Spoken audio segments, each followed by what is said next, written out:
tonight with us.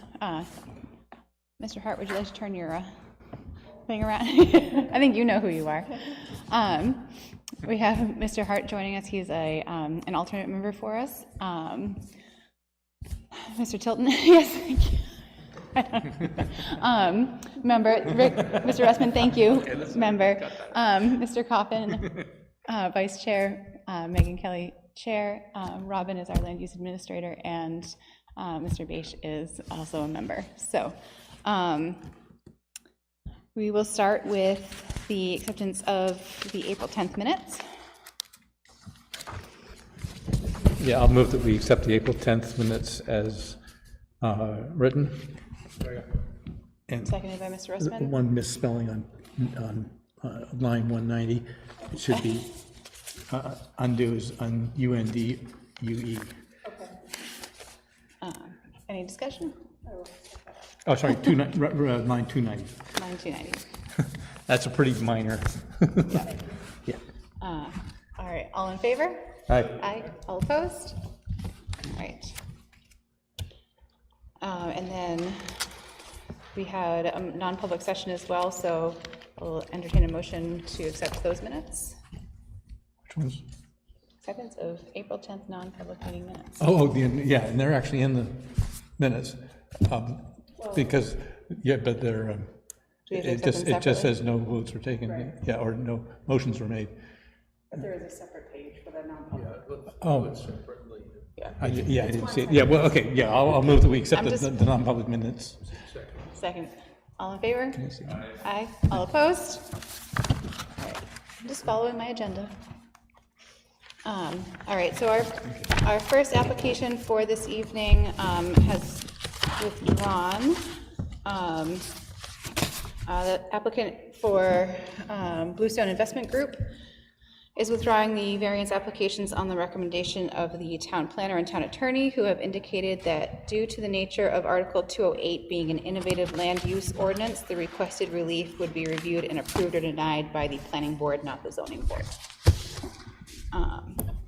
So that would bring us to our second applicant for the night, which is RG&H Construction. You guys want to come up?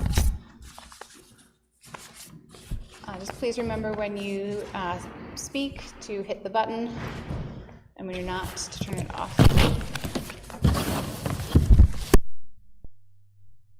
So this is a continuation of, so we're going to start with the first variance request that got continued from April. Absolutely. And the board had decided that we needed more information from our fire and police in order to make a determination on this application. Let me just give you a little update. Sure. So my name is Barry Geyer. I'm with Jones and Beach Engineers here for the applicant. The project is map 40, lots 15, 16, and 18. We're seeking 2 variances required to construct a project on the subject property that includes 3 commercial pad sites and 50 multifamily units and 25 duplexes. We're requesting 2 variances. The first one is to Article 109, Section 109.6, to allow multifamily residential in the C2 zone. And the second one is to Article 201, Section 201.4A, to allow the requested density in the aquifer zone. The requested density is 4 bedrooms per acre of upland. At the last meeting, the board requested additional information on the difference between the proposed project and a similar commercial project, what the difference, the impact on the traffic would be. We provided you with a traffic memo, and if you look on the second or third page, you can see there's a summary on the back. And the summary basically tells us that in the AM peak, the residential traffic is greater, which makes sense. We compared the proposed project to basically an all-commercial project, and there's not a whole lot of commercial traffic into a commercial project in the AM, but in the PM, the PM peak and the total traffic count are greater for the commercial site. At the last meeting, we did go through the criteria for the multifamily use. Your package also includes the criteria for the aquifer zone variance / density. For the aquifer zone variance, basically comes down to the fact that the C1 district allows a density of 4 bedrooms per upland acre aquifer zone for multifamily. As we're requesting a similar use, the project should be allowed to include a similar density. There's nothing unique regarding the C1 district that would warrant a higher density. And any additional impacts due to being in the aquifer zone would require a conditional use permit, or I should say the planning board will require a conditional use permit and a hydrogeological study to review the potential impacts in the aquifer zone due to our project. So, and with that, I could take any questions, go through the variance criteria, or whatever the board would like to do. We're gonna stick with the application that you guys submitted for April 1st. So we're gonna talk first about the use, and then we'll move on once we take a vote on that to the second variance that was submitted for this month.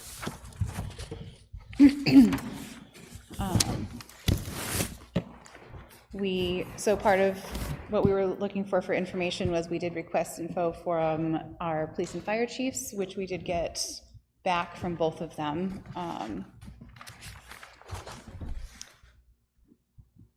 And to summarize, the request was their professional opinion on the proposed use, as well as in comparison to some of the allowed or the permitted uses for the C2 zone in comparison to what was proposed. So we could get a better idea of how impactful what is already permitted would be compared to what is being proposed today. So I guess to summarize, our fire chief, his comments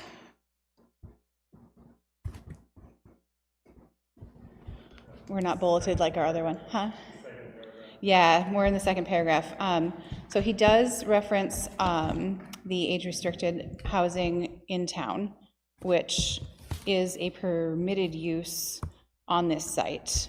So references All-American Assisted Living being a little over half capacity, and they get an average of 300 calls per year to that location. And then he anticipates very low impact from the 3 businesses proposed: the bank, the restaurant, and the retail space. Yield minimal calls for service other than fire alarms and the transient customer who may need an ambulance. The duplex units to the rear of the property, with the addition of upwards of 100+ new residents, again, will likely yield the need for staffing increases in the coming years for the town of Kingston. That the requirement at this time is that for any EMS service call, there needs to be 2 licensed responders.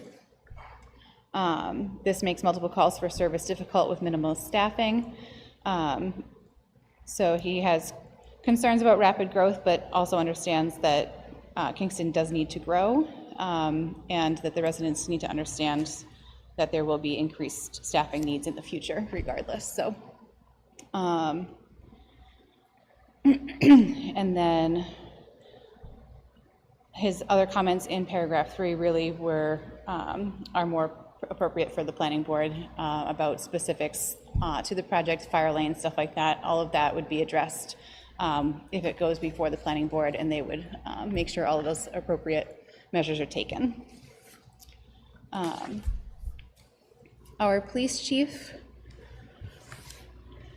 in regards to population growth, there's always going to be increased calls for service. A business like a bank could attract financial crimes, traffic enforcement. More businesses and housing lead to increased traffic volume, requiring more attention to traffic control, accidents, and pedestrian safety. Patrolling and response times would need adjusting. He also addresses staffing needs, which there are other developments that are happening or potentially happening in this town that will also require additional staffing. So that's just a need that the town has. Noise and disturbances. Restaurants, especially if open late, may bring noise complaints from nearby residents. Hours of operation are something that the planning board would also take into advisement when reviewing an application. Higher call volume, more residents and businesses can lead to an uptick in calls for service. And then security concerns, again, the bank could be a target for financial crime, and the restaurant may deal with late night disturbances. Those were our comments from our police and fire chiefs. Does anyone have any questions, I guess, in regards to those, to the applicant, or that? No? No, my impression is that they're both saying that this would, all growth anticipates more services. Yep. But I think, I can't remember what the terminology used is, but it wouldn't create an unusually large, the businesses proposed wouldn't create anything unusual, and the residences involved wouldn't create an unusually large impact. Yeah, I got that sense as well. Would you like to comment on any of their concerns or what they have? No, I didn't think, I think what Mr. Coffin said is accurate, that they are both just commenting that growth requires more services overall. Nothing that was popped out as the residential versus the commercial would be a huge impact. And there is impact, or there are impact fees for residential development too, so.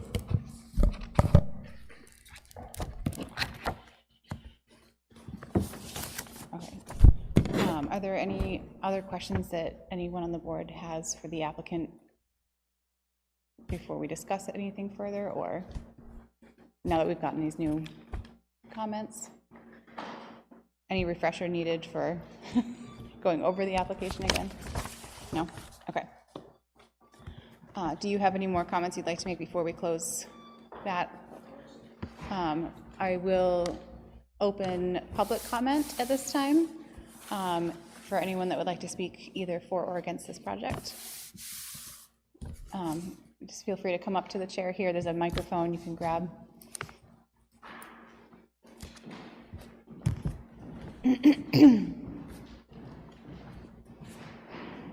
Please state your name and your address. Phil Coombs, 6 Little River Road. I just wanted to hit on the 5 criteria that had to be met in order to grant this variance. Specifically, the use must not be contrary to the spirit and intent of the ordinance. There are 3 commercial zones in the town of Kingston. This is the only one where residential is expressly prohibited without any caveats or innuendo, or it is just expressly prohibited. And that alone states to me that the spirit of the ordinance is to not allow residential in this area. And I think it's important to understand why that was the case. When this zoning was put in place was soon after we closed the landfill. This proposed area is less than 400 yards from an unlined landfill that the town is the owner of. So, which leads us to the second criteria, that the granting of the variance must not be contrary to the public interest. We are all owners of that landfill. I'd like to point out the town report of 2021 submitted by the highway agent, Richard St. Hilaire, where he specifically brings up the landfill. He was talking about the solar potentially being placed on there, but I'll skip to the middle, and I can leave these with Robin if you'd like. In all caps, whatever we do, you must remember the landfill is a potential time bomb waiting to explode. Not in caps. This was a dump for many towns for over 60 years, and absolutely no living person could possibly know what was dumped there. We have done and maintained what was approved by the state of New Hampshire and the federal EPA in closing of the dump. But as we all know, these agencies are notorious for changing the rules. We are one test away from a major expense if bad things happen. I've spent almost 18 years making sure all testing, reporting, and maintenance are kept up at the dump. Hopefully the next person in charge won't drop the proverbial ball. 10 years ago, nobody knew what PFAS was, unless you were a chemical engineer. And now suddenly, every site has a PFAS issue. Everybody's well is coming up hot for PFAS. Again, nobody alive knows what's in that dump. I'd like to cite New Hampshire Municipal Association, an article from their October of 2023 Town and City Magazine. Closed landfills in New Hampshire, a long-term liability for municipalities. They specifically talk about encroachment of development. A potentially significant liability is residential or other development near an old landfill, especially if the new buildings will rely on a groundwater well for their water supply. Groundwater might already be contaminated from the landfill, and or the new pumping might cause contamination to spread and move into the well. Methane gas can also migrate into nearby structures, as discussed above. I have the full article here if you'd like that. To reduce encroachment, include a notice on the landfill property deed and record it at the Registry of Deeds. Increase awareness of the location of landfills, particularly among local officials that oversee real estate development. Adjust zoning and planning ordinances and codes to limit development near landfills. These were the actions that were taking place when these zoning ordinances were put in place to prohibit residential in this area.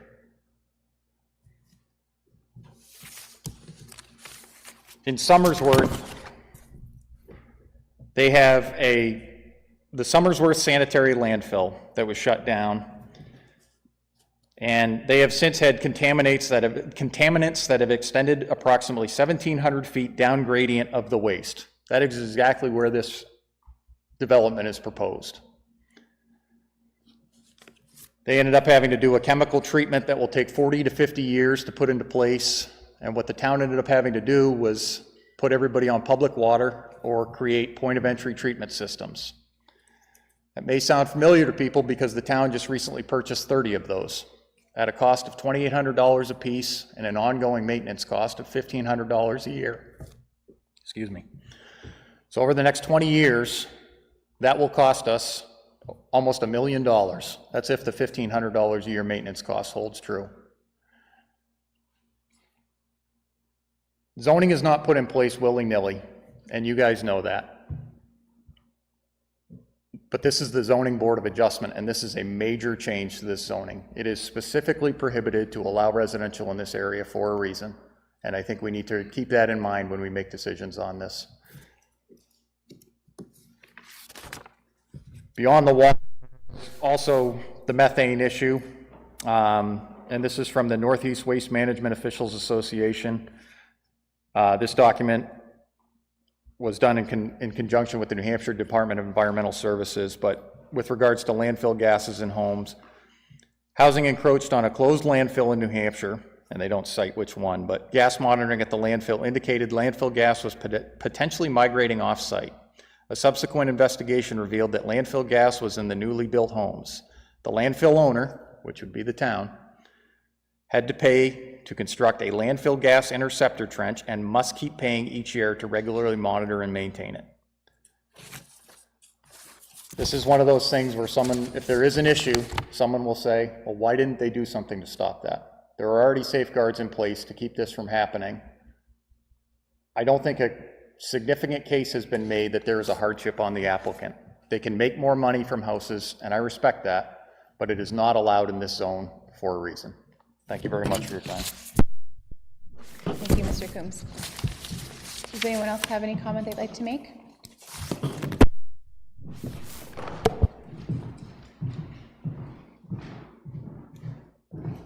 If you could please state your name and your address. Good evening. My name is Michael Debitetto of 8 Dolliver Lane. I'm here tonight to respectfully urge the board not to grant any variances for the proposed RGNH construction project to build 25 duplexes. This proposal directly violates several key zoning regulations. Section 109.6 of our zoning ordinance clearly prohibits residential construction in the commercial zone C2. Additionally, in Article 201.4A, the required minimum lot size is 3 acres per dwelling unit. A dwelling unit is defined as a building intended for occupancy by not more than one family or household. With 50 units, this would require 150 acres, much more than what is proposed. Granting a variance for that kind of density would completely undermine the intent of the ordinance. The Aquifer Protection District was created for a reason. Its purpose is to protect public health, preserve groundwater, and ensure the long-term availability of clean water for our town. This development threatens all of those goals. If both variances are approved, would they need a conditional use permit for the commercial zone and a separate one for the aquifer zone? This project could create traffic safety hazards and increase congestion. It could also place an unreasonable demand on police, fire, and schools, all of which don't meet the requirements for a permit under Section 109.7A. Has the chief of police or fire have any input on this project? Conditional use for a multifamily residential development in the aquifer needs to meet a specific criteria as well. That's all in Article 201.4G. We shouldn't risk contamination or overdevelopment in the sensitive area just to accommodate a high-density housing project that clearly doesn't belong here. I urge the board to protect the health and future of our community by enforcing the existing regulations and denying any variances for this project. And I don't know if I can comment on the other hearings for tonight about the other properties. Is that okay, or do I wait for that? We do one at a time. Okay, that's all. Thank you. Thank you very much. Would anyone else like to speak?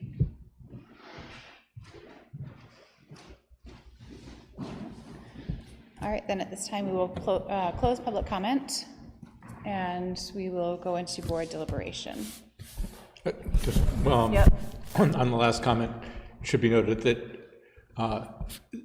the CUPs that you're talking about are separate, so they would be, that's done by the planning board, so they would need variances for the having multifamily housing in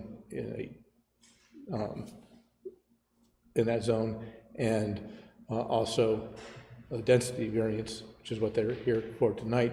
But once they get those, they still would need to go to the planning board and meet the criteria that were listed in the ordinance to the planning board for CUPs. So yeah, there are two steps. You asked if it would also be required, and the answer is yes.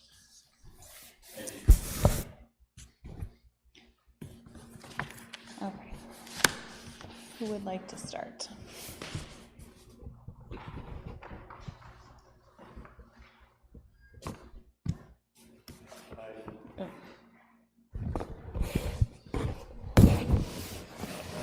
I'm having difficulty with the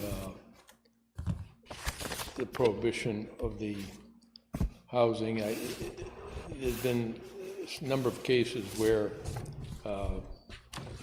people that are living in commercial zones in residential where they mix, they don't get along very well in terms of either the people that are living there find it offensive that whatever the businesses are, or vice versa. And I think this almost negates that whole component of our zoning ordinance in terms of, I don't know how you would say no to anybody else that wanted to do the same thing anywhere in that particular zone. So I think this is not a good precedent to set in terms of upholding the intent and the spirit of the zoning ordinance itself.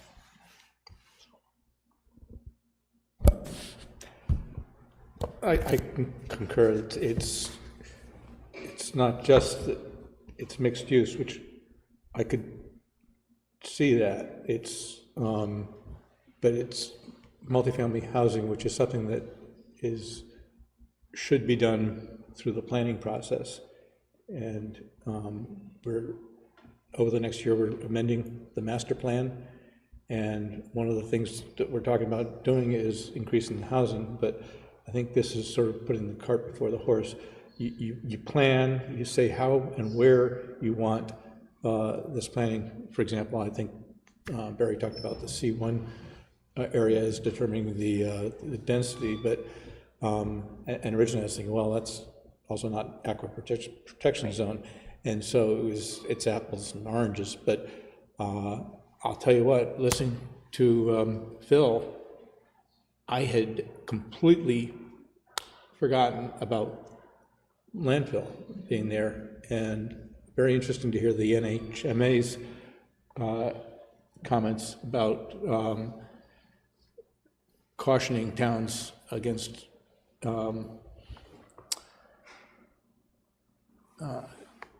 allowing development, especially residential development, in proximity of a closed landfill.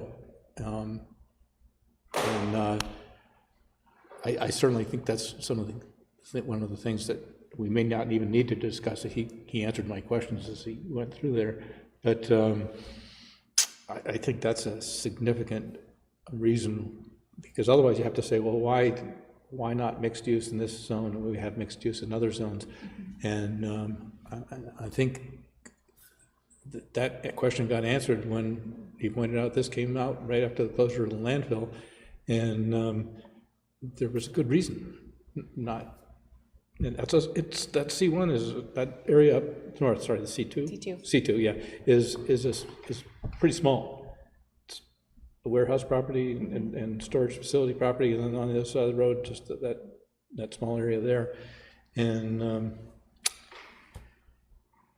it is very close to the landfill site, with the possible consequences and consequences that have been found elsewhere in similar situations. So that certainly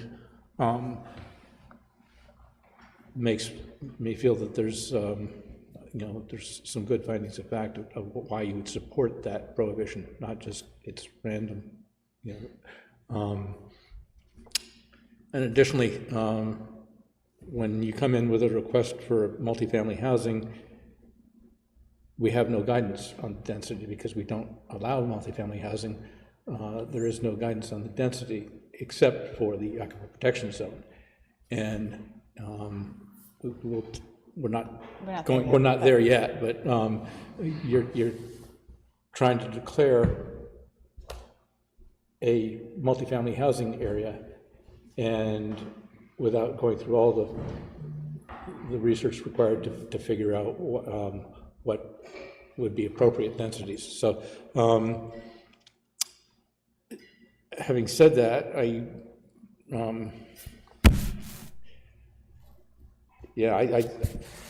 would have a tough time with that, just if for no other reason than the landfill. But we can certainly discuss that as we go through the criteria. I think I would agree with both the sentiments that have been stated. I think I've gone back and forth on this application quite a bit. I agree that there is a need for housing in the area. I think mixed use is an appropriate thing to do in some places. As far as setting a precedent, I go back and forth on that too, because we do look at specifically that particular parcel and how it's and the shape of it, the land, like, so I worry less on the precedent, but hearing the facts that Mr. Coombs did give us with supporting documentation for it, I'm remiss to say I also was not thinking about the landfill being so close. I was thinking mostly on the aquifer and the impact on that, but. Yeah, and I was too, and that's one of those reasons that, you know, if we were going to approve this, it would have to be the stipulation that, that hydrogeologic survey be done in, Which would be a requirement by the planning board anyhow. it would be, except that we could make sure that Yeah. it wasn't waived, and that would be determined, the proposed, I mean, we're going to the density thing, but, you know, whether it's appropriate for the, you know, multifamily residential uses. I will say that, you know, originally when I saw this proposal, I was thinking, well, you know, this is an issue in this town and this state is lack of housing, and this certainly looked like a good solution. It was hidden, but there's very limited upland area because of the wetlands back there, and quite frankly, there is relief that could be granted by the state of New Hampshire in the current legislation, and I know we're going our decisions are based on our criteria here and on the criteria we'll go through, but it could be that the decision is taken out of our hands. The current legislation is in the works that would require the mixed use, mixed use, multifamily residential in all commercial zones, and then density would be determined by whether we have town and water and sewer, and if not, you know, it might be 2 acres per unit, but that has not passed yet. But that's not passed, but it certainly, if this was to fail, if these were to fail here, it might be something that, you know, that other than just filing an appeal, would be relief that the property owner could get. Kyle, Shaw, Chuck, do you have any comments you'd like to make in addition? Yeah, so, I mean, looking at this criteria and listening to Mr. Coombs' argument, it makes me think twice, you know, threaten public health. I know we're not going through the criteria yet, but is there a way for us to determine if allowing a residential use in the zone will in fact threaten public health? Can we get like a test or somehow make some kind of determination, get some more information on that? Because this is the big unknowns. I mean, the landfill is the biggest unknown. You just don't know if it's going to leach and or produce methane. It's supposedly sealed, but you know, so are the other ones that leaked. So, and yeah, so we have to. Right now, we're going off of documentation from others that were presented tonight. yeah, Thankfully, ours is not in that place right now, but we do have an opportunity to keep it from becoming one of those problems. I will say the amount of money that the town would be responsible for is terrifying. yeah. So if Should we have to- commercial goes in there, the town wouldn't be responsible for anything? So say a commercial development went in there, the town wouldn't be responsible for any water issues or nothing? well, that's an interesting point. You know, theoretically, you'd have the commercial buildings would have limited water supply, but there's probably levels for residential and levels for commercial, and I don't know, but knowing that if you put residential use in there and you have a problem, it's going to affect.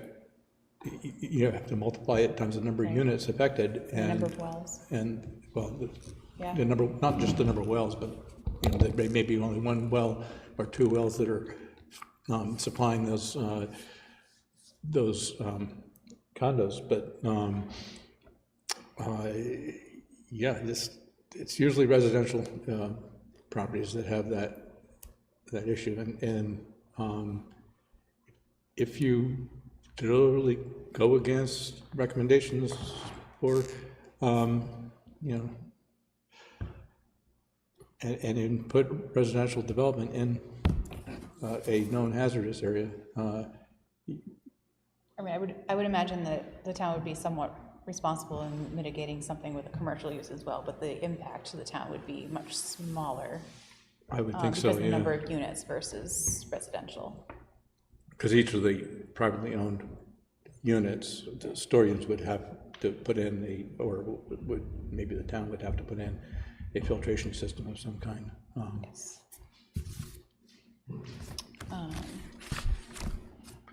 But without getting into the whole thing about what levels of, for occupancy by, residential occupancy versus commercial occupancy is, it's, Because it automatically could go there.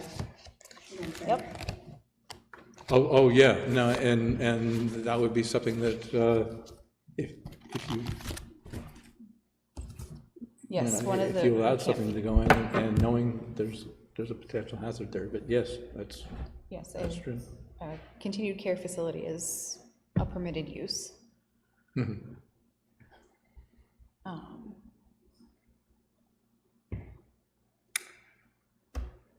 But they also may look at the location and realize how close it is to a potential problem with a landfill and Yeah, that's decide where that that's not the location for them it might too. come up as So- an individual. I mean, that's why it's zoned like this. Yes. Do we want to go through the 5 criteria? Do you have something? Yeah, I would just say, I think that I mean, there are a variety of pieces, so I don't want to be redundant, but the mixed use doesn't seem problematic in the sense that that's done everywhere, right?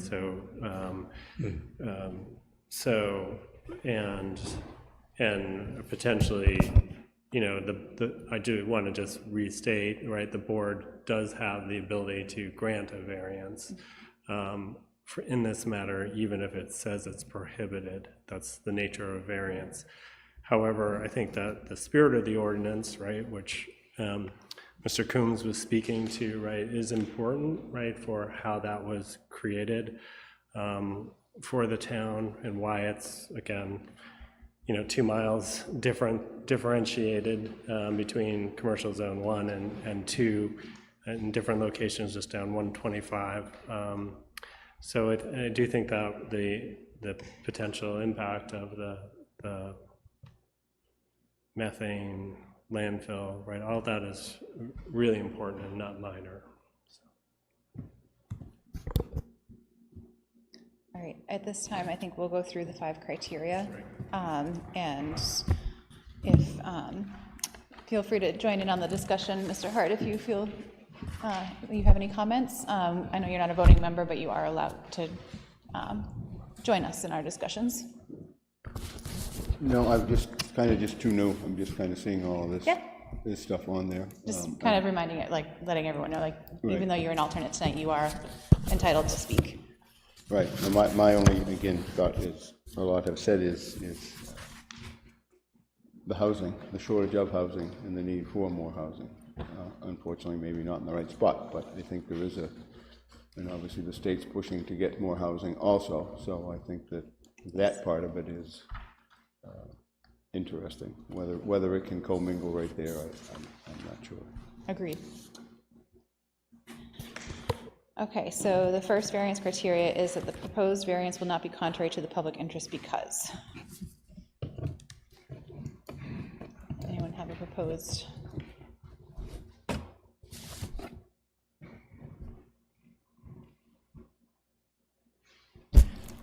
This is where the terminology comes up that must not alter the essential character of the neighborhood. And I think it was pointed out that there are other houses up that way. And so and the abutting areas to the south, residential. So I don't think it would alter the essential character of the neighborhood, since most everything there predates zoning. But the next part of it is threaten public health, safety, or welfare, or otherwise injure public rights. Not sure about public rights, but it's the health, safety, and welfare. And there seems to be have been evidence submitted this evening that that the reason for that ordinance having prohibited residential use was in part, at least, to protect the health, safety, and welfare of the public.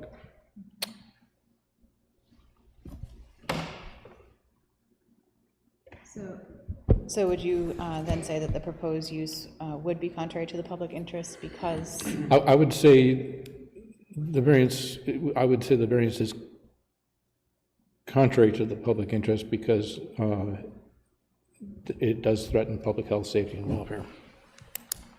And that's using the terms from statute that it threatens. It doesn't necessarily mean it is a hazard, but there's the potential for that. Mm-hmm.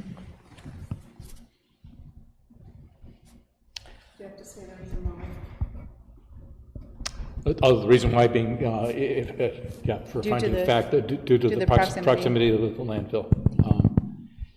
And potentially due to the aquifer underneath it, we don't know the effect of this. In this case, we just don't know whether the proposed number of units can be supported.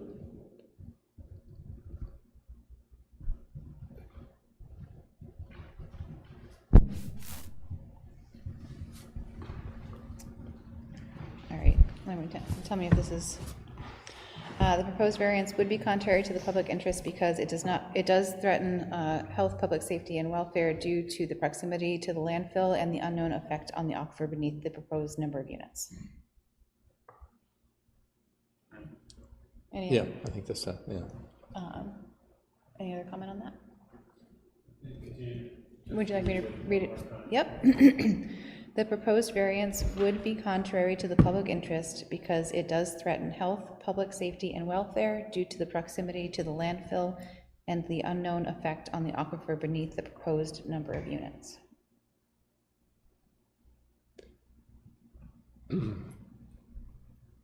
Yeah, so maybe this is, it could affect the aquifer, but it could affect the residents, so I'm not sure if. There's two different things. We're talking about the septic system, whether it can, over the aquifer, sure, that can handle the septic loading, and the other one is whether the dangers from the landfill should prevent. Okay, so I'm just seeing whether that's sufficient within. Yeah, is there any clarification that should be made in here then? What about the term residential use? What about it? Including that in our answer.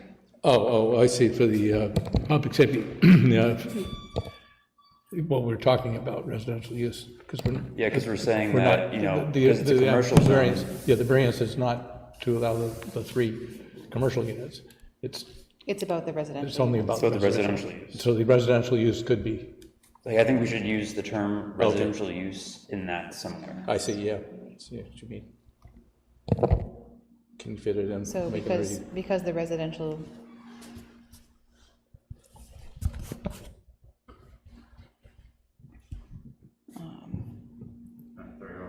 No, it's okay.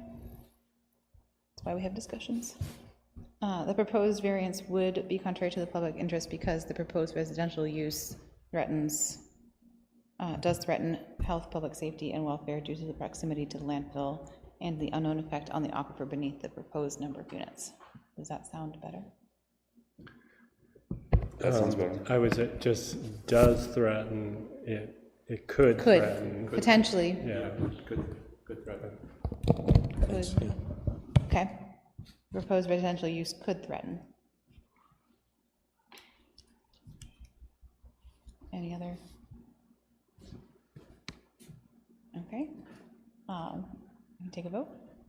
All in favor that the proposed variance would be contrary to the public interest? Aye. All opposed? If the variance were granted, the spirit of the ordinance would be observed because? And you know, again, these are usually, these first two are Go hand in hand. usually considered together.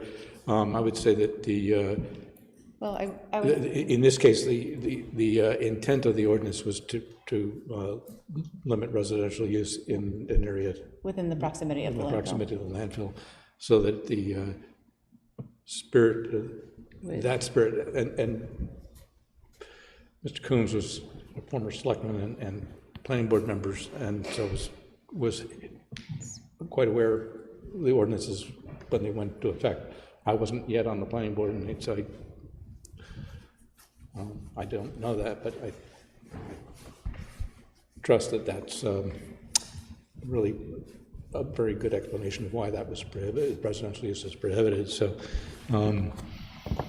I would say that, yeah, it's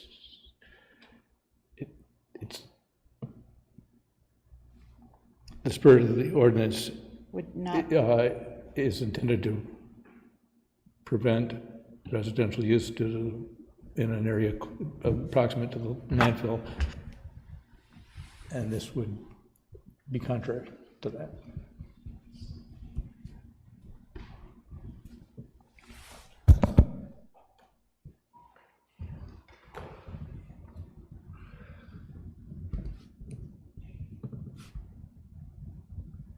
all right, so if the variance were granted, the spirit of the ordinance would not be observed because the ordinance was created to prevent residential use within this proximity to the landfill for safety reasons. Yes. Just ask for anybody else to have input if that sounds reasonable. It sounds reasonable. Sounds reasonable? Yeah. Because I talk in circles, so I Yeah, don't make that's all sense right. of it. I try and make your circles into a single line. All right, so all in favor that the variance would not be, the spirit of the ordinance would not be observed by granting this variance? Aye. Aye. All opposed? All right, number 3, there is substantial justice in granting the variance because, note that any loss to the individual is not outweighed by a gain to the general public is an injustice.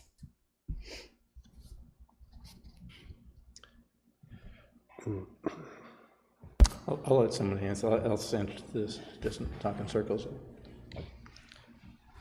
Well, again, it's hard to answer when it starts that sentence that way, but it is, the general public concern and the spirit of the ordinance outweighs the applicant's, the individual, the applicant, based on the, we could go health, safety, right? The benefit to the applicant theoretically is purely financial to make this a profitable project. Totally, yeah. And the harm to the public is that Is a health and safety concern. It's a health and safety concerns that mentioned in earlier. All right, so help me put that into a sentence. So there's, And potential cost to the town itself. Yeah, because you're talking about future residents that, but I think that's what you're talking about. When you say you approve a development with residential units, you have to figure those people who are living there are Kingston residents, and they are the general public, even if they haven't started living there yet.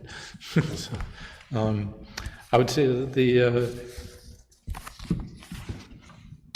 benefit to the applicant is here, hold on, I think I got something.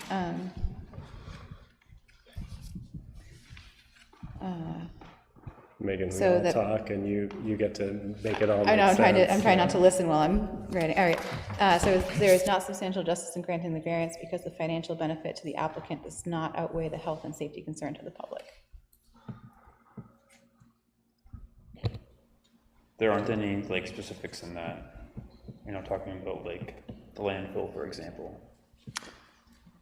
I could add that in, You could add that in. due to the proximity to Yeah, due to the proximity to the landfill, the benefit of the applicant is outweighed by the harm of the general public. Potential harm, yeah.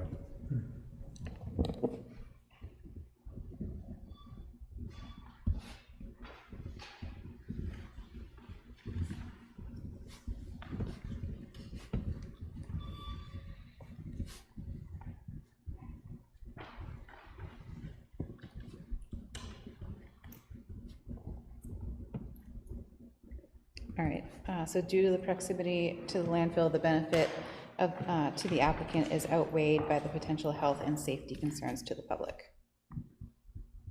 That sound better? Benefit. Can you read that one more time for me, Yep. please, Megan? Due to the proximity to the landfill, the benefit to the applicant by granting this variance is not outweighed by the potential health and safety concerns to the public. The benefit Or is outweighed. is outweighed. Is outweighed. Yeah. I had it right the first time. Yeah, just as long as I we have don't- those words right, the correct way, that's, Uh-huh. yes. All right, so then we're saying there is not substantial justice in granting the variance because, and again, due to the proximity to the landfill, the benefit to the applicant is outweighed by the potential health and safety concerns to the public. Right. Yeah, right. I like that. Is that good? Okay. All in favor? Aye. All opposed?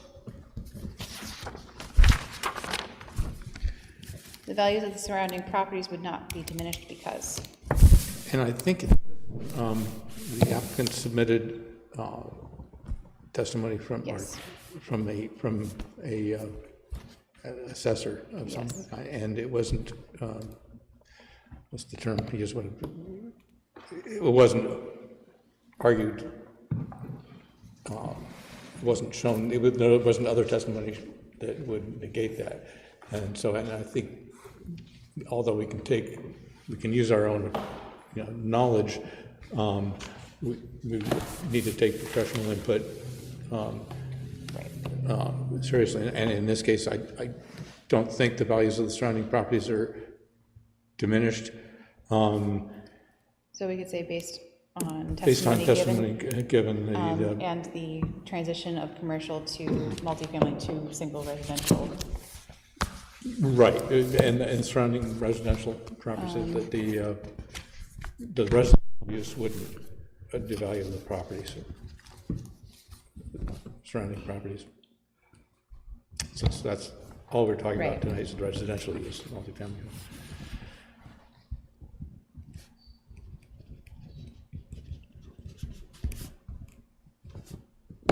Where is that letter from the assessor? That was in the original It was in the package. original packet. Oh, it's in the original packet? It's in this one? Okay. I'm just trying to recollect that letter, and I believe it did say that it would increase the values. But I want to find that first. But it's not going to diminish. There was nothing in it that said it would diminish anything.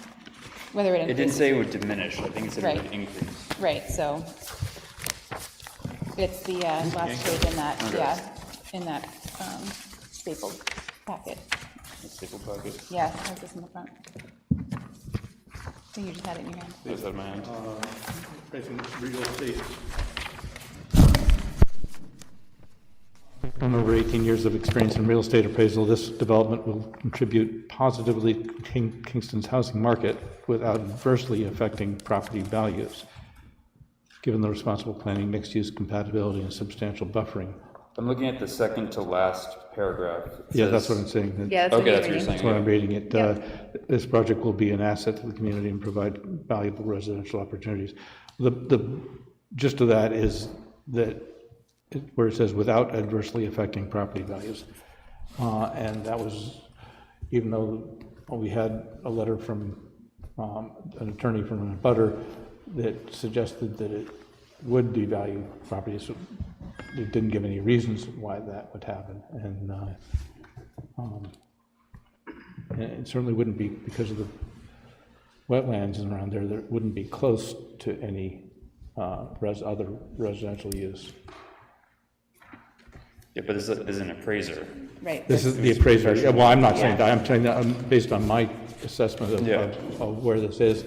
I'm sure that they weighed that and looked at it. So I don't think we had any testimony that for a specific reason that it would diminish the property values. All right, so, Yeah. And so I So we're don't think we can have a finding of fact based Yeah. on. based on the appraiser. So the values of the surrounding properties would not be diminished because due to testimony provided that residential use would not diminish surrounding property values. Yep. Yes. Okay. All in favor? Aye. All opposed? And then our favorite, literal enforcement of the provisions of the ordinance would result in an unnecessary hardship because, owing to a special condition of the property that distinguishes from other properties in the area, no fair and substantial relationship exists between the general public purposes of the ordinance provision and the specific application of that provision to the property because. Then part two is the proposed use is a reasonable one, and why.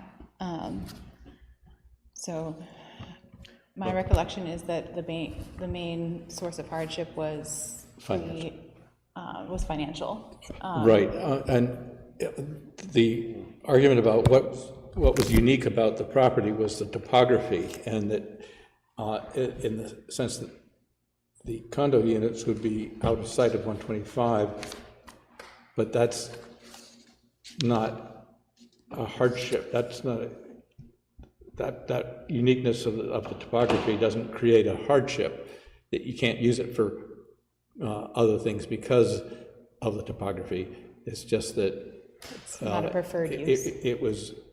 it wouldn't diminish from the commercial appearance of the property, and the primary reason that this project needed the application to go forward, the variance to go forward, was because it made it financially possible.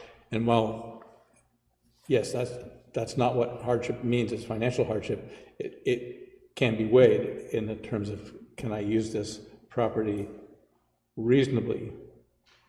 And by saying that the most valuable, the quote, best use in terms of financial gain is commercial, mixed commercial use and residential, high density residential use. That itself doesn't create the hardship. There are other ways of using the property in accordance with the variance. They just may not be as profitable. So I would say that there was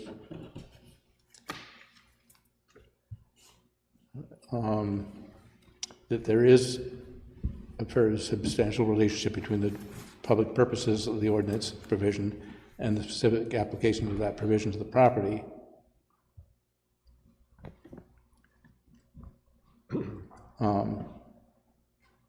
For the reasons stated before, which is that the public provisions are to prevent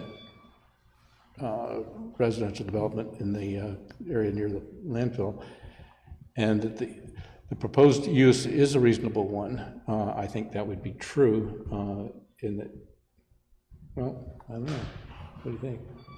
Is it reasonable?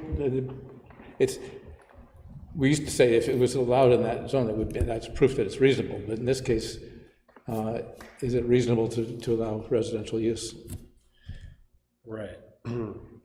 So it's. And I'll defer to you guys on that one. I'm unsure.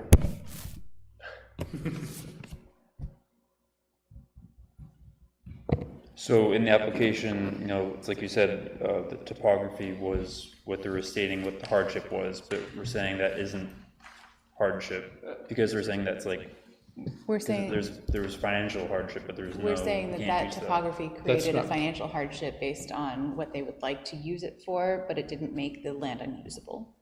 Right, it's not a unique feature of the property that prevented it from being used in accordance with the ordinance. So, It was just not a preferred use financially.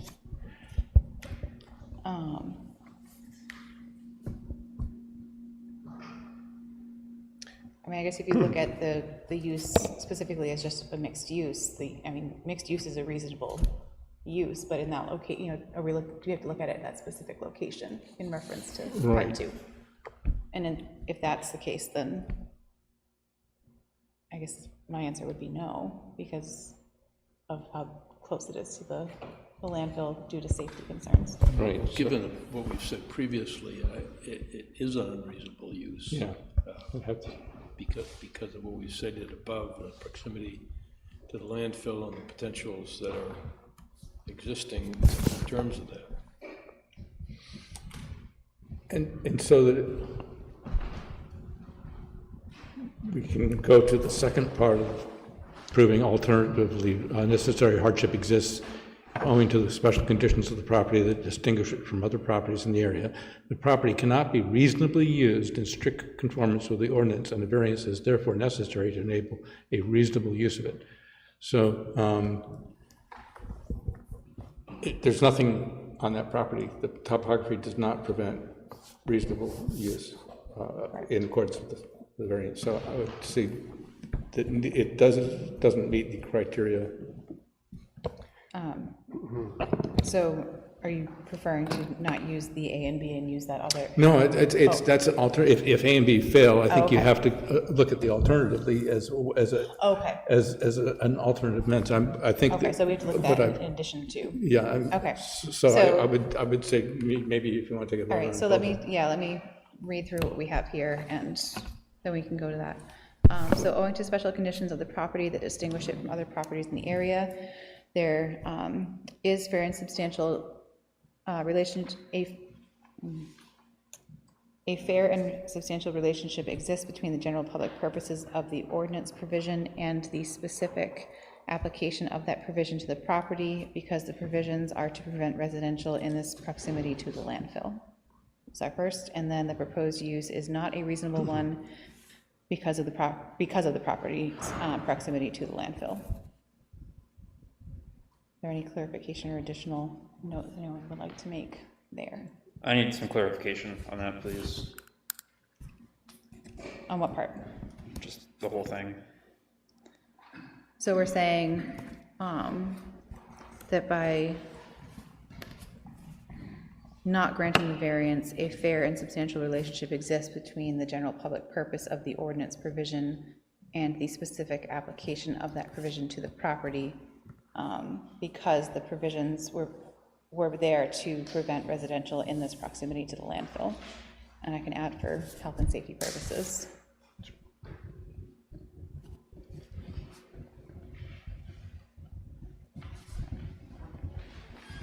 And then that the proposed use is not a reasonable one because of the property's proximity to the landfill.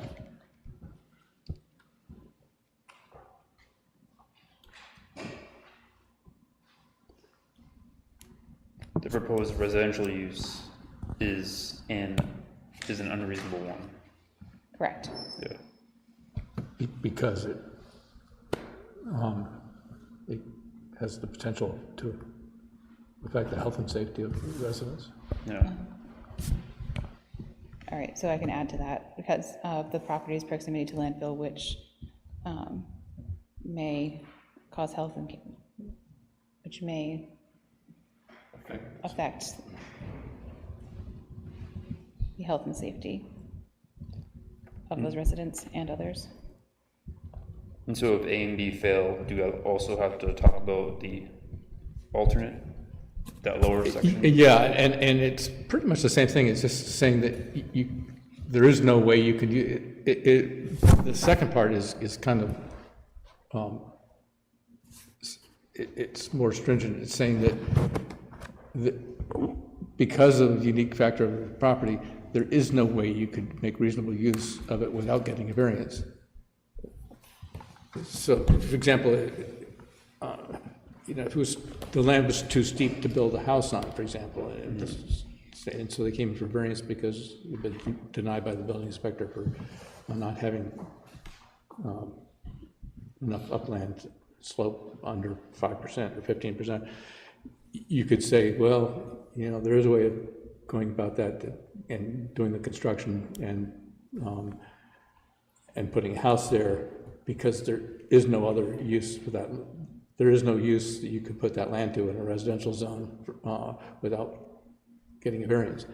So that would be a case where you would find that there's something unique about the land that prohibits reasonable use. Except it's, in this instance, In this case, even with strict conformance to the ordinance, there is a reasonable use. Yes. yeah, Yes. yes. So what you're saying is that because there's nothing unique about that property that would prohibit you from using it in accordance with the ordinance, you know, commercial development, it wouldn't qualify under that alternative test. Yeah. Correct, it would not qualify Yeah. under alternative tests, yeah. So we're ready to vote on this one? Yes, we're ready to vote on that. You Okay. guys Anyone need me to read it again first? might as well. Well, just to, Can you just read it one more time? Yes. okay. Owing to special conditions of the property that distinguish it from other properties in the area, a fair and substantial relationship exists between the general public purpose of the ordinance provision and the specific application of that provision to the property, because the provisions are to prevent residential in this proximity to the landfill for health and safety purposes, and the proposed use is not a reasonable one because of the property's proximity to the landfill, which may affect the health and safety of those residents and others. And again, I would like to, can you put residential in there? I can, it's still redundant because that's what we're talking about, but Yeah, I know.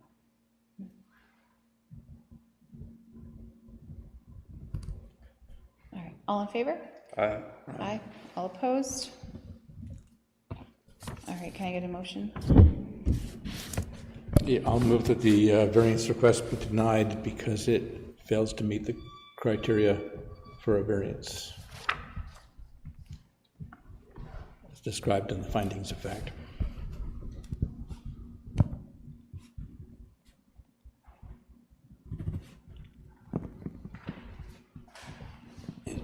Is this on the, and I'll second it, but is this on the, This is on the mixed use.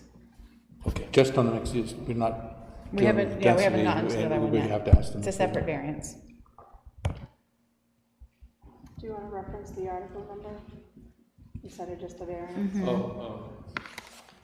yeah, good.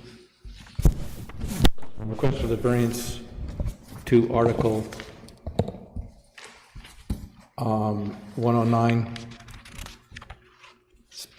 109.6.A. Okay. So the variance request to Article 109.6.A is denied because it fails to meet the criteria for a variance as seen in the finding of fact. All right, and Rick seconded. Any discussion? All in favor? Aye. All opposed? Okay. So this request did not pass. Would you like to move forward with the other variance request at this time, or would you like to withdraw that portion of the application?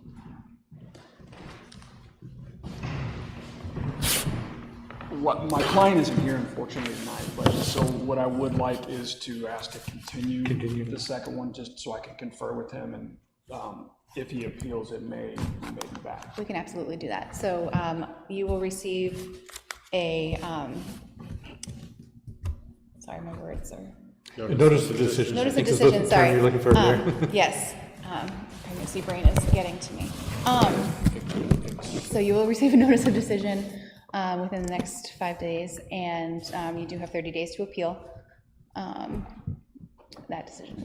Except that we under any time constraints as far as having to make a decision.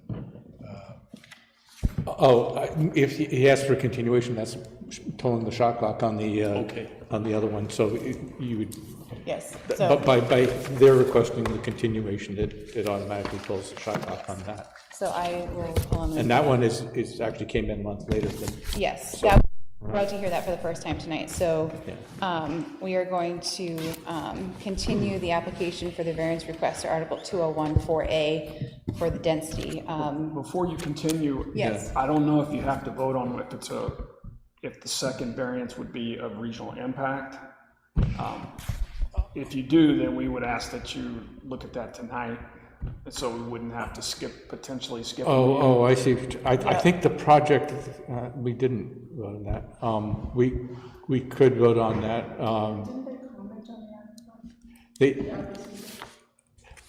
Yeah, I think that, although the plans have changed since the original, Proximity to aquifers or surface waters which transcend municipal. they got the new boundaries. plans at RBC. We reduced the number of. Right, yeah, so, Units anyway. So, I mean, I personally think you would be covered because, it's on the same project, and I don't think there would be additional. yeah, I think that's Comments, but- the RSA refers to a development of regional impact, so that we've already made a determination that your development is a development of regional impact. Yes. And therefore, notification went to the appropriate parties with the plans submitted, so. The second variant should not require that. We do have comments here from the RPC. Number 5 is all about proximity to aquifers or surface waters, which transcend municipal boundaries, so they have given comment on that. But thank you for broaching that before we moved on. Yeah, good point, yeah. Okay. The date, what's the, June? Yeah. Yes, we will. I want to get all of my info. I can look it up too. Okay, so at the request of the applicant, we are going to continue the application for the variance request to Article 201-4A to the June 12th meeting.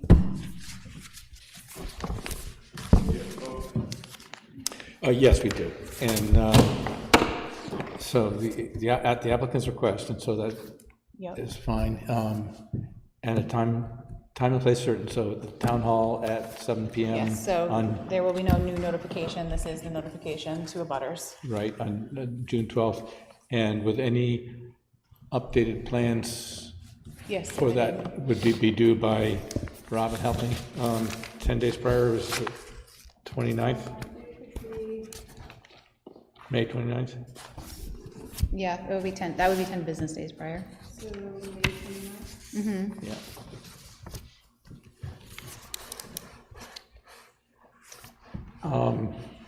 We don't need a motion or anything, right? I just. Yeah, that's That is, that's the motion, and we just need a second, Second.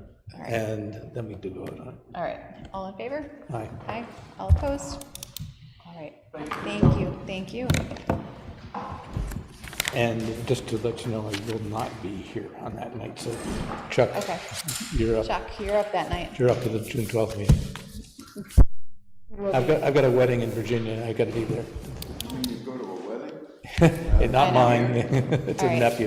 if it's all right, yep, In regard to the agenda we just had, yep. we want any information provided. I think so, yes. If Mr. Coombs could provide, since we used it as finding of fact, any of that information that you presented, that would be wonderful. Thank you. And if it's all right, can we just take a brief 5-minute break? Yeah, that's fine. And then we will get to the Camp Lincoln application. Thank you.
Okay, we will reconvene the meeting. The third applicant was, or is the Southern District YMCA Camp Lincoln. They're applying for a variance request to Article 103.2, Single Family Residential District, to add 2 base camp cabins. The property is currently operated as a non-conforming use in the Single Family Residential Zoning District. The addition of these 2 base cabins will not change or increase the existing non-conforming use and will not adversely impact the surrounding neighborhood. And just for the record, I'd like to say that I'm a member, and Shaw's a member of the Exeter YMCA, which is Camp Lincoln essentially, and there being no opposition here, with that disclosure, I'll sit on it and probably vote on it as well, given that there's no opposition They're here. part of the Exeter. I am part of the Plastow Haverhill YMCA. Right.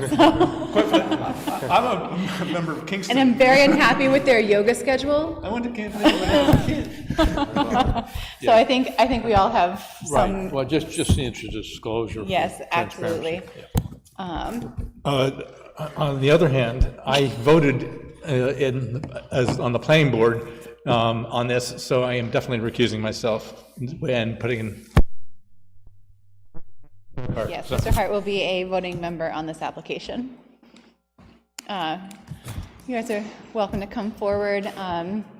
The microphones have a little button. Make sure you press that before you start speaking. And if you could introduce yourselves, that would be great.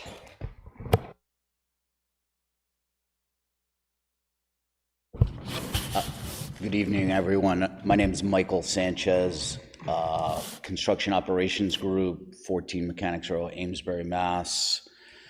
And I was hired by the Southern District YMCA to help them with some improvements, including new expanded ADA bathroom complex or building, and these 2 cabins or base camps, as we call them, that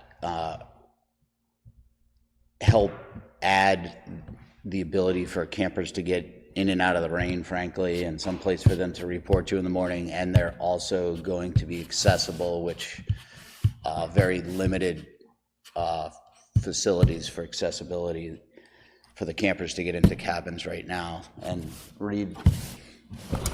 Hi everyone, Reed Van Coolen. I work at the Y, 7 Hampton Road, Exeter, New Hampshire. And Mark's here to represent us. Yeah, so we went to the planning board a couple weeks ago, and unfortunately, because we are a pre-existing non-conforming use, the planning board felt obligated to send us here, as is right. So these 2 base camps or cabins, as we call them, they are an addition of about 642 square feet within the 67 acres that are located at the property. They're one-story structures. Many of you have larger sheds in your backyards than these structures, but we are expanding a non-conforming use. So we're here tonight asking the board to see fit to allow the continued 642 square foot expansion of the non-conforming use. Just as an aside, going forward, you might include me as an abutter, because I think I'm an abutter to Camp Lincoln. I'll waive that publicly, but I own the island out at the end of Spitbrook there, where you guys come up to, but it's not non-consequential, so not a problem. Yeah.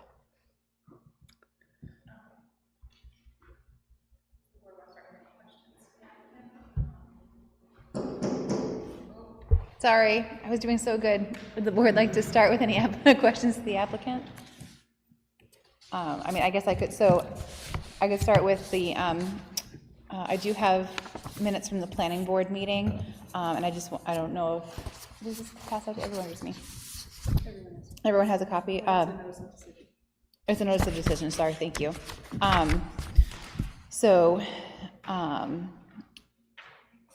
I'm just going to read the motion and the amended motion, because I think it's an important aspect of this. So there was a motion made by Ms. Alessio to deny the request for the 2 additional base camp cabins on the property to allow the applicant to take their request for a variance to the Zoning Board of Adjustment, seconded by Mr. Coffin. The amended motion by Ms. Alessio was that it is the sense of the planning board that Camp Lincoln should not be forced to come into conformity as a residential zone at any time and will continue to exist as a day camp. And that motion was passed 5-0. So while it's within the single-family residential zone, it is not a property that the town ever expects to be a residential location.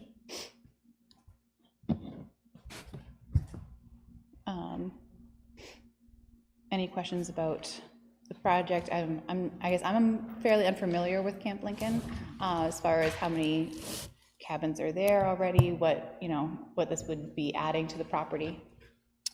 Yeah, we have about 18 cabins, and we essentially run as a day camp, but back in the 1926, we started as an all-boys overnight camp, so that's why we still have cabins. We have an old dining hall, so it was a residential camp until the 80s, and then we switched to a day camp. So we operate as a day camp today, and we have, the cabins are situated in different units, and the kids are broken up into age groups. So this is adding 2 cabins to our middlers unit, which is grade 3 to grade 5, where we're seeing the biggest need, and we're seeing less of a need in the other areas of camp.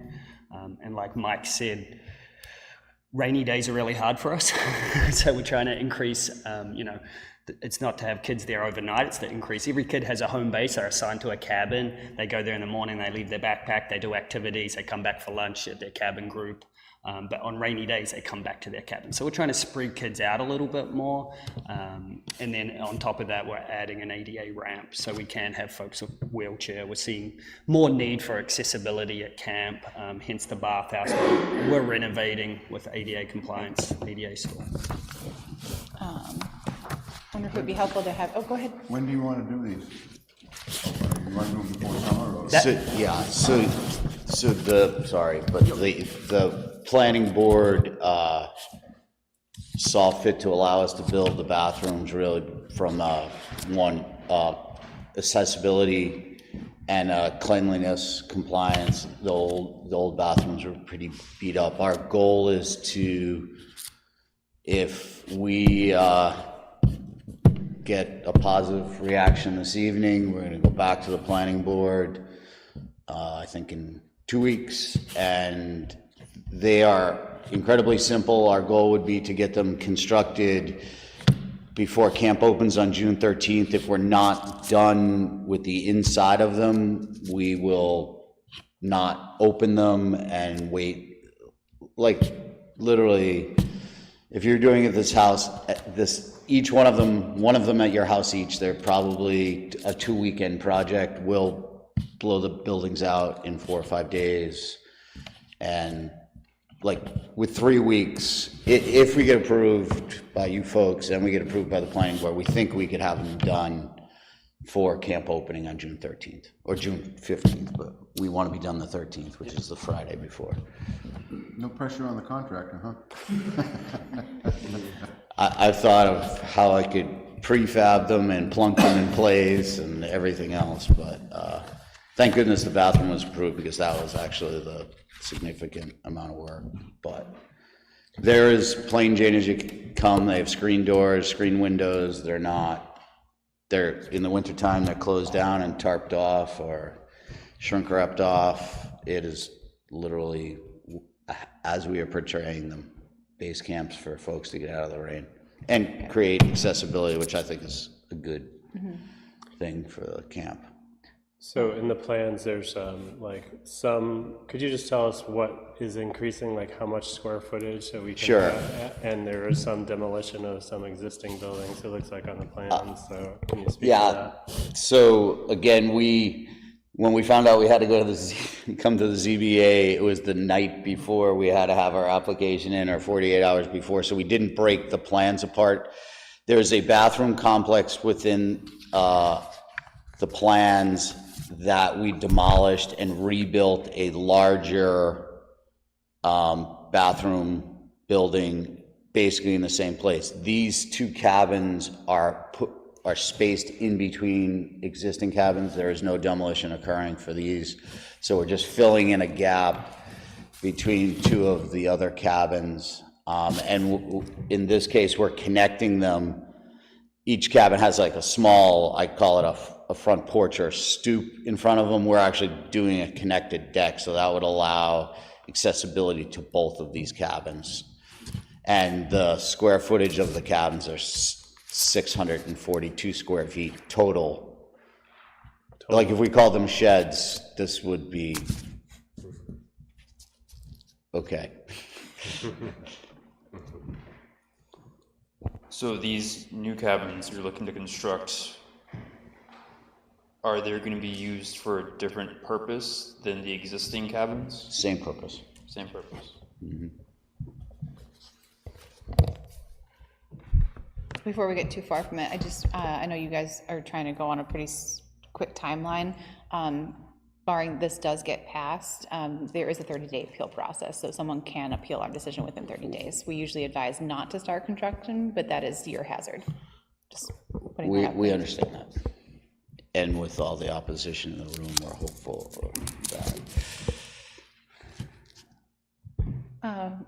I think if we have you go through your 5 criteria, you want to read through those? You have a copy? I do, actually. Steal yours, sorry. Thank you. That way we can ask questions based on what you've got here. So, number 1, Camp Lincoln is currently a pre-existing non-conforming use in the single-family residential district. The construction of the 2 new cabins will not result in an increase of campers or further expand the non-conforming use. The construction of the cabin base camps are in location which currently contains several cabin base camps, and the proposed are similar in size to the existing. They're actually the same size. The location of the proposed cabin base camps are in the middle of a 66.9 acre site. The addition of the cabins will not cause any increase in traffic or nuisance to the neighborhood. Do you want me to read them all or just one at a time? Okay. If the variance were granted, the spirit of the ordinance would be observed because this is a small addition of 2 cabin base camps to an existing non-conforming site, which will not expand or increase the use of the property. Number 3, there is substantial justice in granting the variance because any loss to the individual that is not outweighed by a gain to the general public is an injustice. The current use of the property is non-conforming use, and the construction of the 2 cabin base camps will not increase or expand the non-conforming use. These cabin/base camps will provide additional shelter during weather events for the campers that currently attend Camp Lincoln. Number 4, the values of the surrounding properties would not be diminished because the proposed cabin base camps are located in the middle of the site and will not be visible to any abutting properties, will not increase the number of campers that are currently attend, and would otherwise not be noticed by abutting property owners. So, dealing with one arm here, sorry. Number 5, literal enforcement of the provisions of the ordinance would result in an unnecessary hardship because no substantial relationship exists between the general public purposes of the ordinance provision and the specific application of the provision to the property, because the property is currently an existing non-conforming use and the proposed work will not expand or increase the number of campers, therefore no expanding or increasing the non-conformity. And the property is currently an existing non-conforming use and proposed work will not increase. I didn't write this. I might have gotten a little more literate if I wrote it, but my engineer is a good engineer, not much of an expository writer. So those are our reasons. Perfect, thank you. is there anything among those 5 criteria that the board wishes to ask for clarification or expand upon before we move into deliberation?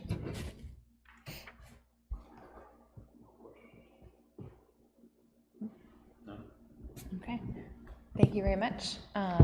At this time, I will open for public comment. Peter, you have any public comment? I will close public comment. And we will go into our deliberation. Do you want to discuss anything, or do you want to just start in on the 5 criteria? I think we should just start in on the 5 criteria. I would agree with that. Can we just talk briefly about the ruling of expanding a non-conforming use? So it's not, we're not talking about other uses. He's continuing what he's been doing. Correct, and I think when this has come up before, it's something that we've kind of taken with each application. Yeah. Where it's, yes, it's adding more space, but the use itself is not changing, so is it truly expanding? Yeah, the use. The use. The use is not expanding. Yeah.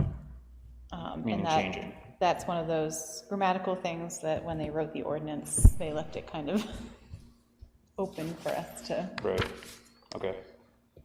Yeah, we get our attorney to speak to that. Yeah. I mean, the reason they're here, it is expanding it of a non-conforming use, but it's de minimis, really. I mean, given the fact that it's 60 acres, we're talking 600 square feet, so. But are they actually expanding the use? Well, they're adding 600 and whatever is number of feet, so technically it is increasing the footprint. Slightly, yeah.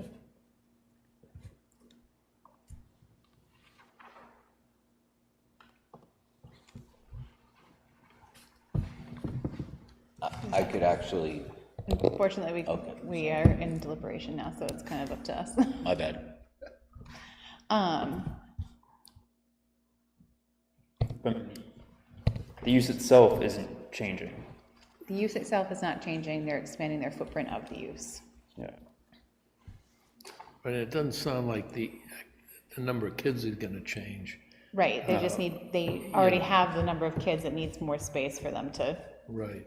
Matter of fact, my question really almost would be, I wonder if it's too late now, but if it would have been kind of a cool thing to have maybe some of the senior campers actually build these things as a construction type thing for the summer and figure out how to, how some of the tools might work and that kind of stuff. But obviously you need to have the camps in place. It doesn't work, but just food for thought. I wish I had to learn something more when I was younger, like that type thing, but anyway. Does that help a little bit, Kyle? I know it's. So again, I'm just trying to clarify the ordinance about expanding on a non-conforming use. And I feel like in this situation, they are not expanding the use. Yes, just trying to get some clarification on the terminology here. I think this is where we struggle each time, right? And it's like, so this is not the example, but it's like when you build a really big house on what was a cottage, right? So like those are the places we struggle, but it's not changing the use, right? So which would be moving from a 3-season home to a full year-round thing type. And that would be changing the use. But in this situation, the use is not changing. What? It's not changing. The use isn't. No, the use is not changing at all, really. I mean, it's the same exact use that it's always been, really, or since they just went to a day camp. Yeah. So then, in other words, it's not expanding. That's the point I'm trying to make. Like, is the use expanding? I mean, I guess it depends upon how you want to look at that. If the use part of it is not expanding. Exactly. So that part is not, it's just the footprint is increasing slightly, so. And we're not talking about footprint, we're just talking about the use. Right. And the use It's the is same not use. expanding. That's not changing. Very good.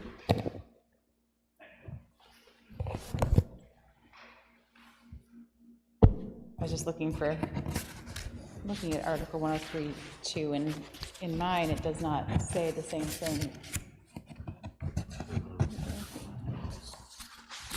Okay, it doesn't talk about expanding or not. Well, we have Yeah. a letter.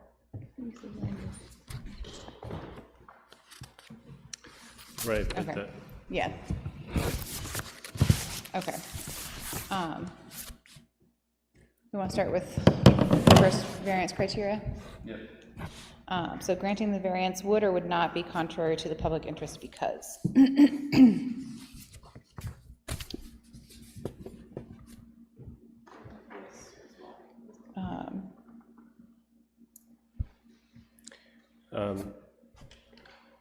well, it would not be contrary to the public interest, right? Because Mm-hmm. currently, to use their words, Camp Lincoln is currently a pre-existing non-conforming use in the single-family residential district.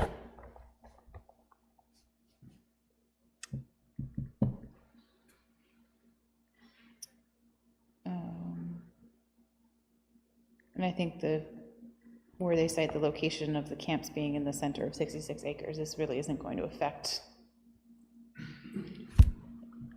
And I general think public. it might say it's in public interest to have a day camp in town. a fully functional. Yeah. All right. So granting the variance would not be contrary to the public interest because it's a pre-existing non-conforming use. Mm-hmm.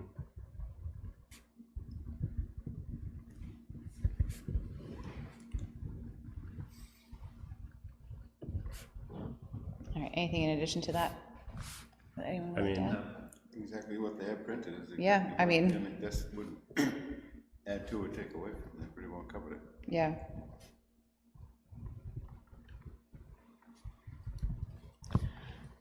All right, so granting the variance would not be contrary to the public interest because it's a pre-existing non-conforming use. See reasons stated in application. I would agree with that. All right, all in favor? Aye. All opposed? The spirit of the ordinance would or would not be observed because. I think this is where I would almost reference Ellie's note, or her amended motion as well. Go ahead. The spirit of the ordinance would be observed because the ordinance itself is in place for the health and welfare of the town of Kingston. It's the purpose of the ordinance.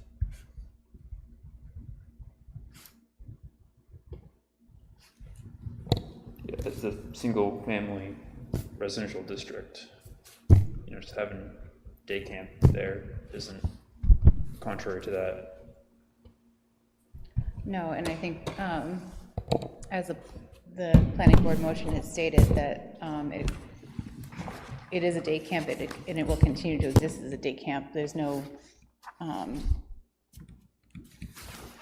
plans to make it into a residential area, which would mean it needed to conform with residential standards.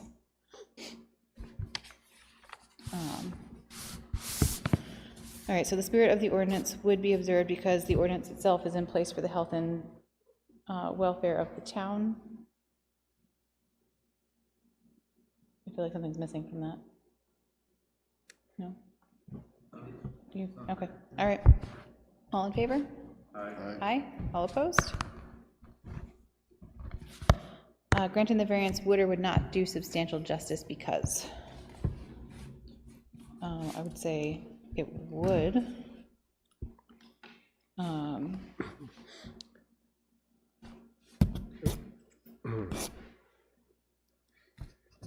Yeah, well, they don't quite say it in 3, but, you know, it's increasing accessibility. It's creating a safer shelters for weather events, as they say. And it's fostering the goals of the ordinance itself in the health and welfare of the town of Kingston.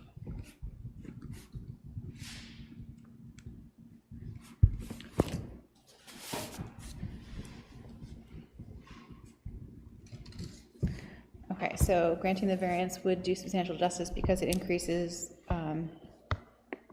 it's increasing safer and more accessible shelters for camp attendees, and it's fostering the goals of the ordinance. Yes. All in favor? Aye. All opposed? For the following reasons, the values of the surrounding properties would or would not be diminished. Say they would not be diminished, you can't even see the building from anyone's property line. yeah. The number of campers is not increasing. The use is not changing.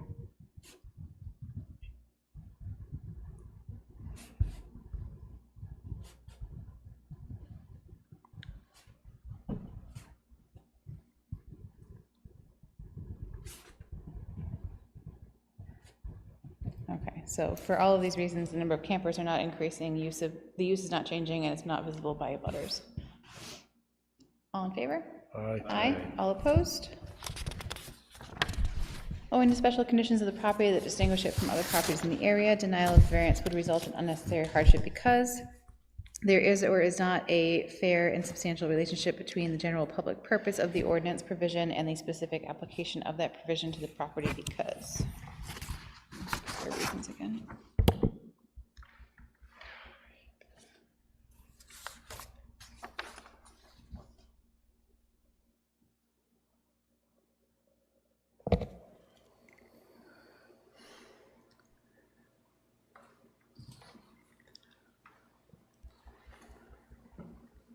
Well, so, you know,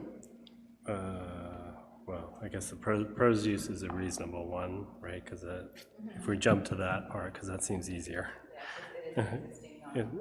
Right. Existing non-conforming use. Right, so that's not changing, so, yeah, the first part.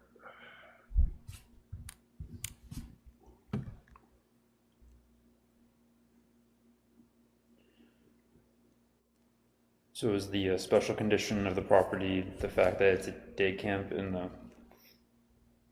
single-family residential district?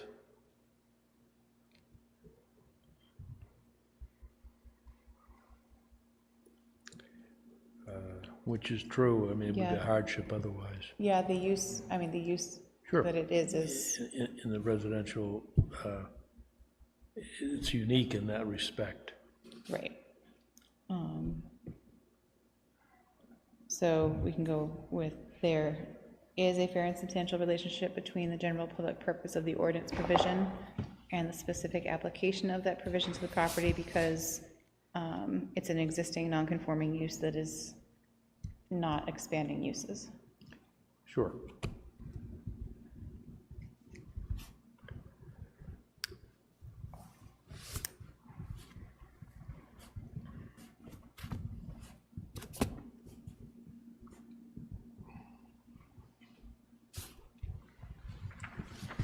And the proposed use is a reasonable one? Yes, that one we had kind of started with, sorry. The proposed use is a Oh, gotcha, reasonable gotcha, one gotcha. because it is an existing non-conforming use. All in favor? Aye.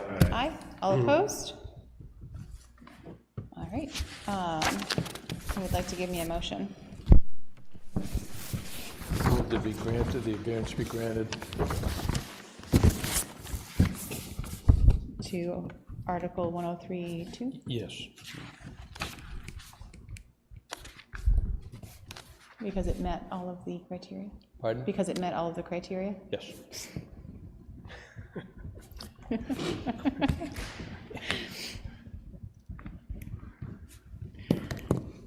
Do I have a second? Second. Any discussion? All in favor? Aye. All opposed? All right, so that variance request did pass. We'll have a notice decision to you within the next 5 days. Again, there is a 30-day appeal process, but I understand you guys want to get going, so. Did I miss anything? Sorry, no. I think we're good. All right.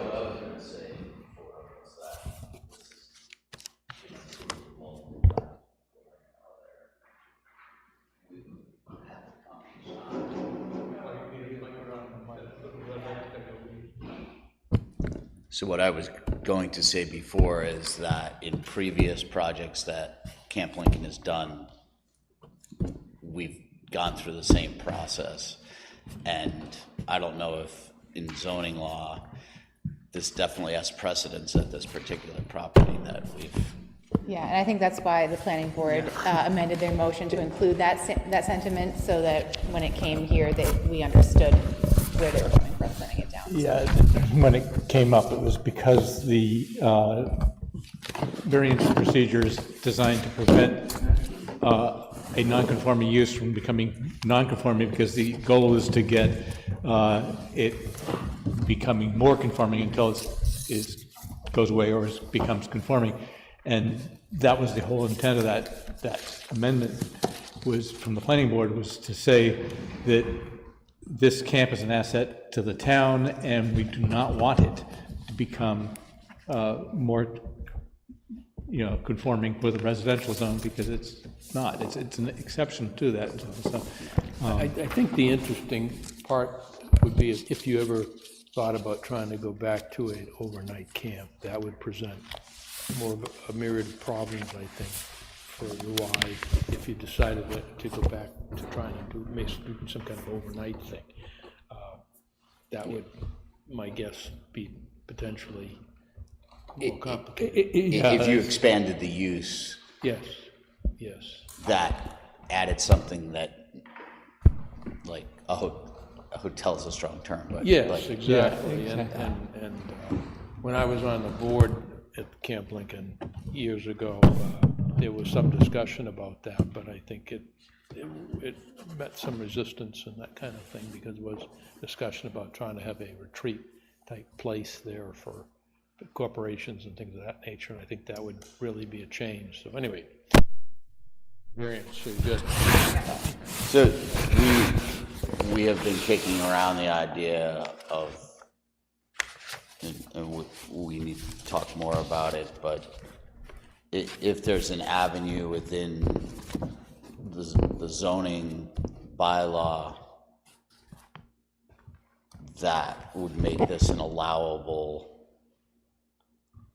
use. Adding pre-existing day camps to the residential. It just might save them from coming back here every time that they. It'd be called spot zoning, and I know the planning board's reluctant to do things. It has that scent of corruption. I totally get it. It breathes spot zoning, although it's an oddball for spot zoning, right? And hence that motion. Right. Awesome. Thank you, folks, very much. Thanks, everyone. Thank you very much. All right. I finally found my agenda again. So that is it, unless anyone has anything else they'd like to. Sorry. I was like, peace out. Unless there's any other board business anyone wants to bring up, we will adjourn. Thank you. Awesome. Thank you.